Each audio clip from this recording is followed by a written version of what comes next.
సకల మంత్రముల సంభవమూలము.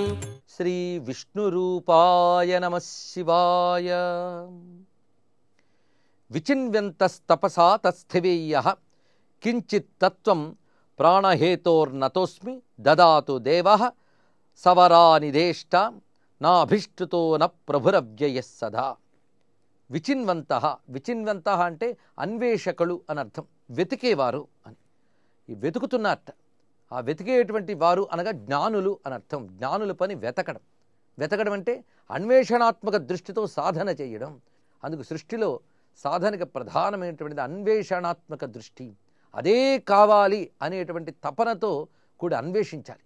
ఈ అన్వేషణలోనే మన లోపల వెతుక్కోవాలి, అలాగే శాస్త్రముల సహాయంతో వెతుక్కోవాలి. భగవజ్ఞానాన్ని వెతికేటప్పుడు దానికంటూ ఒక ప్రత్యేకమైనటువంటి పద్ధతి ఉండాలి. ఆ పద్ధతి ఏమిటంటే తపసా, తపస్సుతో. తపస్సుతో తప్ప పరమాత్మని ఇంకో మార్గంలో మనం వెతకలేము, పట్టుకోలేము.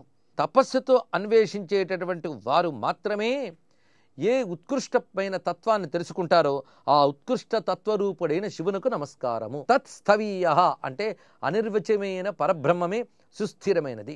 అది తపస్సుతో అన్వేషించి తెలుసుకుంటారు జ్ఞానులు.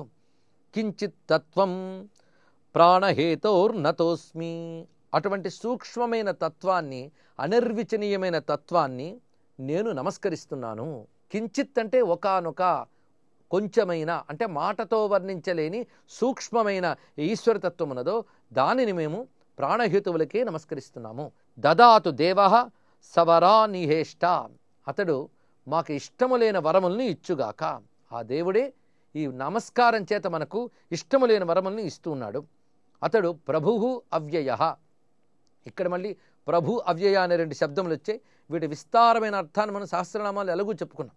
ఆయన తరుగుదల లేనిటువంటి వాడు, స్త్రీ నపుంసకాది లింగ భేదములకు అతీతమైనటువంటి వాడు కనుక అవ్యయుడని, పైగా ప్రకృష్టముగా ఉన్నవాడు కనుక ప్రభువు, సర్వజగత్తుకి నియామకుడిగా శాసకుడిగా ఉన్నటువంటి రాజాధిరాజు గనక ఈ ప్రభు శబ్దం ఆయనకి చెప్పబడుతుంది.